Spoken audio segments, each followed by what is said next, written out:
Hello everyone and welcome back to our channel.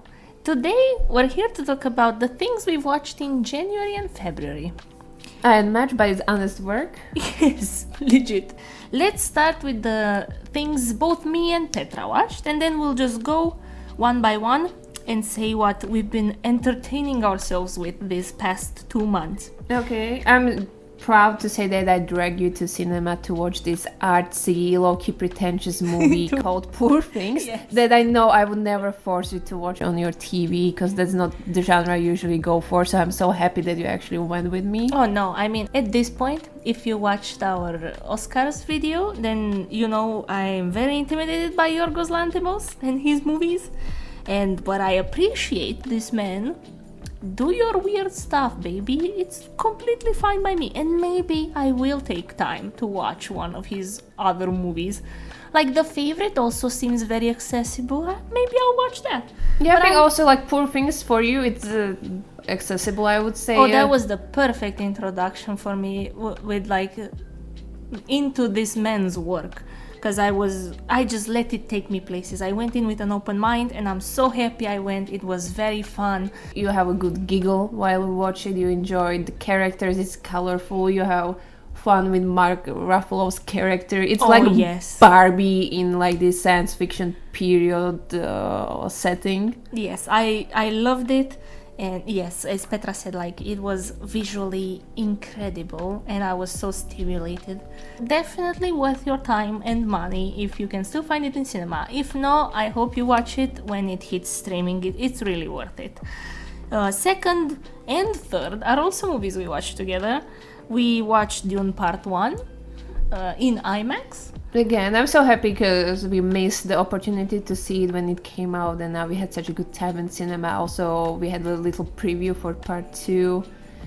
It just felt nice to appreciate the scale of Arrakis on the big screen. Yeah, and then we got mesmerized by the scale of everything in Dune Part 2, which is bigger, better, bolder. I also said it in the Dune Part 2 video we have coming out.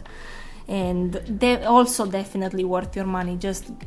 It's a disservice to yourself if you don't see this in cinema, especially if you're a Dune fan.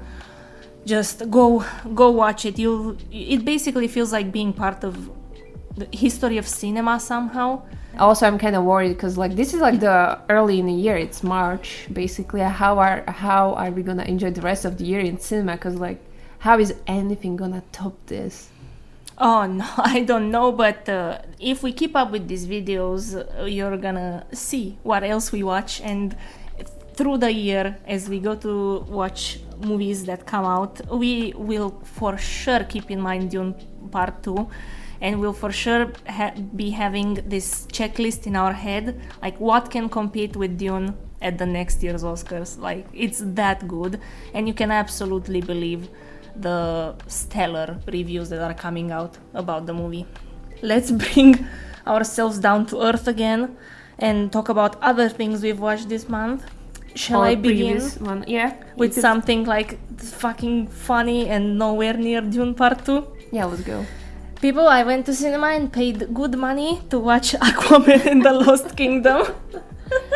I couldn't be bothered to watch another DC movie at this point. I just went in. I just like going to the cinema, and I knew this movie was gonna be extremely questionable. I didn't go in having any expectations, and it didn't offend me. It wasn't complete garbage, but it was so dumb, so stupid, and it felt like I didn't even fact check because it doesn't deserve my time to fact check, but I believe it was so reworked and there were so many reshoots because of Amber Heard.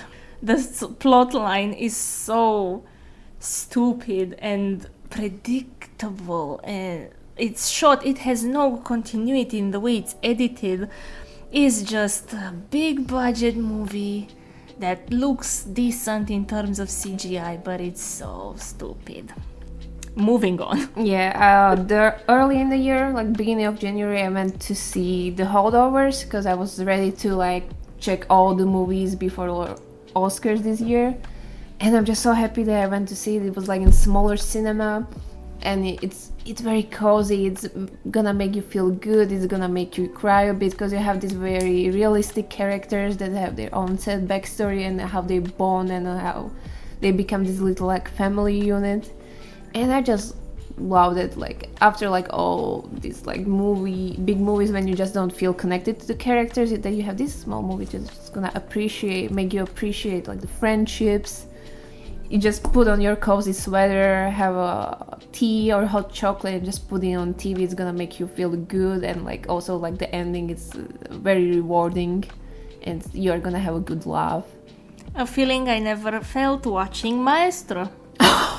I'm so happy. I managed to see it last year when it came out. I think I was watching it with my mom on Netflix when I went home for Christmas, and I'm happy I don't have to talk about it. Yeah, so I mentioned Maestro because I watched it in January in preparation for our recording. I lost my time, even though I watched it at twice the speed, as you may know from the Oscars video.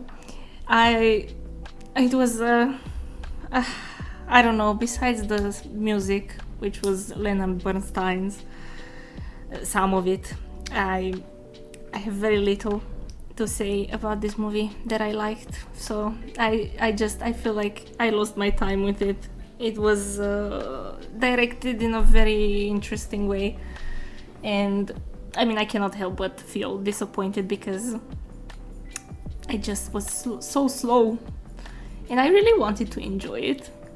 I wanted to, but I just couldn't. I was just bored, and I feel bad about it. Because we have a lot of biopics coming out, and it was kind of interesting to see a biopic coming out about person who's not like the musician compared to like the bands and the singers we have, but it just failed. But exactly. The biopic that I actually went to see in cinema, The Iron Claw, even though I knew it's gonna get snubbed, I just wanted to see it and just feel the tragedy. Finally, good biopic, but also with Oppenheimer, it's like the biopics about famous people in like different from different industries. It's a breath of fresh air because you don't have the classic music montage and everything. It also makes them feel more human because you get to know them, especially in Iron Claw. You get to know the family of the wrestlers. Zac Efron is amazing. Yeah, I'm just so happy that he went from this high school musical kid to giving one of the best performance of the previous year. He was just so amazing. Even though he had this stupid haircut, I just believe the heartbreak, the tragedy, him crying over his brother's corpse. It was just heart-wrenching. All the cast did an amazing job, and I love that the director was respectful of the story that cannot be said about like all the other biopics that I, especially like with the Amy Winehouse one coming out. I just feel like they are just trying to get the money of the bad feeling these artists who are dead. I have a bad feeling about the Amy Winehouse biopic. I think it's gonna be the next Blonde. I hope I'm wrong. Yeah, it has been rubbing us the wrong way, so I'm happy that we managed to get this beautiful family story treated with respect, powerful performances, and just you are gonna feel miserable when it ends, but we need a good movie to cry. I love how I find a way to frame my next movie that I watched. I also watched a family story movie. Oh no, what is it? Shutter Island. Yeah, it was just it was either Shutter Island or Killers, and Killers was just a bit too long for us that day. So Andrei, just my boyfriend, yes, clarification. He said, "Hey, we should watch Shutter Island. It's a bit like psychological thriller, drama thingy." I was like, "Hey, okay," and then amazing. And I felt the same. It felt so gratifying watching this because I love these movies where they keep me guessing and I need to pay attention to everything. And I paid so much attention to this movie, and I was like, "Oh my god, this man is insane." The way that it was edited felt. Oh, I loved it, and I didn't even know it was a Martin Scorsese movie. Petra told me after, because I texted her. I was like, "Well, I finally watched Shutter Island," and I'm saying it felt gratifying. In the same way that Fight Club felt gratifying, because if you really sit down and pay attention, you can tell the protagonist is an unreliable narrator, and that you're watching insane people and their perspective. Like, I am in awe of Martin Scorsese. This movie was so good. It's absolutely worth your time again, and just sit with it. And Mark Ruffalo and Leonardo DiCaprio have such good performances, and just like Fight Club, I was just waiting. I was like, okay, is this partner guy from the police or whatever authority, is he just in his head? Does anyone see this man other than Leo DiCaprio? Please, someone. And then a plot twist. It wasn't a plot twist for me. Every single thing you needed to understand this movie was told to you, and you had little clues about the patience, what is the rule of 4, and all that. Fascinating movie. Go watch it. It was incredible. Yeah, I just love you went to more the horror thriller category, because I rewatched Talk to Me. Once again, asking people to appreciate horror movies a bit more. It's not groundbreaking in any way. I think it's a very well made movie for the first time directors. You have great performances. It can be a bit annoying when you watch stupid teenagers do stupid stuff and you're like, this would never happen, but it would actually happen when you actually look at dumb stuff people do. But I just love the things they did. I think they should appreciate horror movies in the makeup and hairstyle category, just the way they did certain stuff in this movie, which was just amazing. And also, like, there's this great sequence when we have like the kids abusing if you don't know about it, they have this little hand they used to talk to ghosts through, and they are just getting high on it. Very like metaphor for drug abuse. And it was great. I guess it can be too much for certain people because they're like, oh, they're stupid kids. They're like, why are they doing this? Then I'm like, well, white people do drugs, right? It's amazing. It's a great metaphor. You can have fun. It's not that scary, at least not for me, but it's very creepy when you realize like what it's actually talking about. See, everything is too scary for me, so I won't be watching Talk to Me. I just stay away from horror. The most horror I can do is Shutter Island. Now I'm gonna head into series, but Petra has a couple of other movies, I think. Before you get into TV shows, I remember you watched a couple of animated shorts, I think. Yeah, actually. Go watch our Oscar videos. That was good. Yeah, we watched Pachyderm. Yes. Both of us. That's traumatizing. Traumatizing. Short, but amazing. And I watched a couple of documentary shorts. I remember Island in Between. That was fine, I guess. It's not mind-blowing and I'm not gonna remember it a year from now. And like a couple of more, I don't have the list in front of me, but like a couple of more documentary shorts that you can find online. Yeah. So we watched a couple of those. Then to quickly go through my movies, I rewatched Black KK Klansman. I just cannot believe that this movie got overshadowed by Green Book. I just love the cinematography, like the characters, the story, and just you have like. It was a year when I guess they wanted to reward Black excellence because you had like Black Panther, you have Black KK Klansman, you actually have the first Into the Spider-Verse. And all of those just got overshadowed by fucking Green Book. I rolled my eyes so hard when she said Green Book. Then I watched The Mitchells and Machines. Like, I had a period of time when I just stopped caring about animated movies. So I kind of gave up on like all like Pixar movies and Disney movies. But then my boyfriend made me watch The Mitchells and Machines. And I had fun. It's very cute. I think it should have won instead of Encanto like 3 years ago. You have like these cute characters that you fall in love, and like this whole AI is evil plot line that I think is very interesting, and it came up like 3 years ago, so they kind of it's interesting. Foreshadowing. Yeah, I enjoy it. Like, it's also visually it's stunning.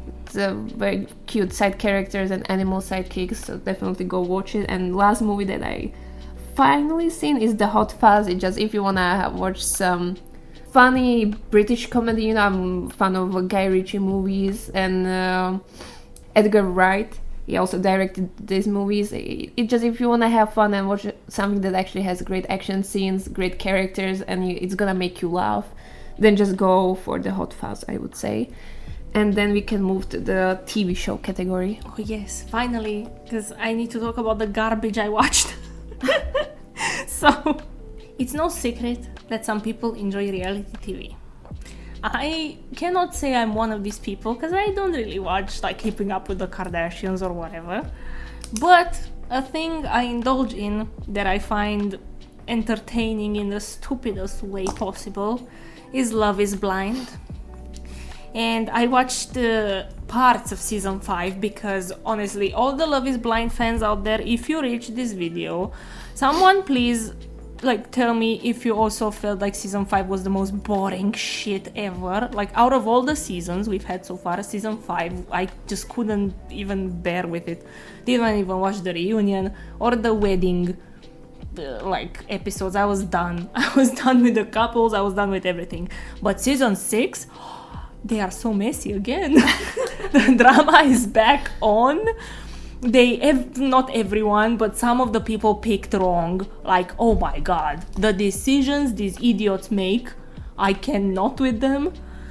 And Jeremy and Laura were such a mindfuck to me. I thought they were fine. They were not. And now I'm just waiting for the final 2 episodes to come out. They will come out in March. So in March, again, what did Theo watch? Love is Blind. I mean, think about it this way. Like, people can say this is dumb stuff to watch, but you have to ask yourself, is it as dumb as the live action Avatar The Last Airbender? To be fair, I shouldn't put it here, but I had this great idea that I'm gonna force myself to watch it just for a podcast. I was 15 minutes in and I had to stop for my health.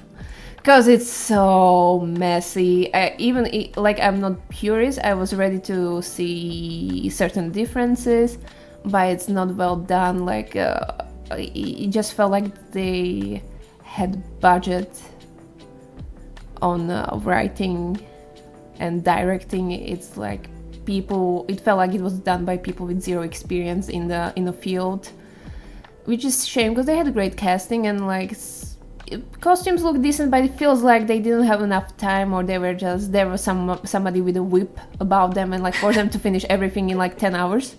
If you like it, good for you, but I see no reason to actually remake something that's already perfect into live action just for no reason than to have it in a live action form. Oh, and speaking of like them adapting stuff into live actions, I watched Adventure Time and I'm worried that like when we are gonna get the live action of that. I guess when it was coming out, I was an Avatar fan. I watched Legend of Korra that I also rewatched this year, and I finally got to Adventure Time thanks to my roommate that I want to thank for, because it's amazing. It's for kids, but it's teaching you a lesson. It's introducing interesting themes that kids can like think about, and I'm just like, can we treat kids as equals, because they are smarter. Sometimes they are smarter than us and they understand some things better, and they don't need to have dumb movies or shows made for them, because they want to learn. And like, you can have a fun little adventure show like this that's gonna teach them the right lessons. Exactly. Another thing I watched in February, because it came out now before the Formula 1 season starts again. I watched season, I think it's also season 6 of Drive to Survive. Look at it, Love is Blind season 6, Drive to Survive season 6. If you don't know, Drive to Survive is the dramatized docu-series of Formula 1, and it's very entertaining. It also gives you a glimpse behind the scenes, which is why people watch it more. And this is why I got into Formula 1 in the first place, and I enjoyed this season. Let us pray to Saint Leclerc and let's pray that his Ferrari doesn't fucking catch on fire the first 2 laps of the first Grand Prix this weekend. Fair enough. I watched Pacific because I think it's part of the package on Netflix that like HBO gave them to like stream as well. And it's one of my least favorite HBO war shows. It's like I remember watching it like maybe 6-8 years ago, and it's just I just love how much of a flop it was for HBO, to the point that there's this new show called Masters of Air with Austin Butler. And fun fact, it's not made by HBO because I think they are still traumatized by how much of a flop it was. Because like This the Pacific? The Pacific, I think it's one of their most expensive miniseries. And to make myself feel better and finally have a good conversation with Tell about Good Omens, I had to watch season 2. I don't know why it took me such a long time to watch it. I think because I don't have Amazon, that's why. Oh my god, I think she took half a year to watch that, and I was like biting my tongue because she got me into Good Omens in the first place. And then I watched the second season before her, and then she doesn't watch it for 6 months. Like, I know, heresy, I know. I'm so happy that I managed to avoid the fucking spoilers. I'm like, what am I supposed to do with myself? Because it's like another, like, this is like a holdovers, but like in TV format, because it like made me feel good. If you want to watch something serious about these like angel, demons, mythological creatures thing, you watch Supernatural, watch American Gods, you can watch, what's the Sandman. You have like so many other like very serious shows. I want to have something that's like cute, funny, cozy, you know, doesn't take itself too seriously, and you just have a good time. Good. That's what we watched in January and February, guys. Thank you for watching our video, and hopefully this gave you some inspiration of what to watch as well. And apparently if you don't tell people to like and subscribe, they don't do it, so maybe consider liking and subscribing to us, because we may be doing this just for fun, but it doesn't mean we don't want it to go anywhere. So, yeah. Thanks for watching. See you next time.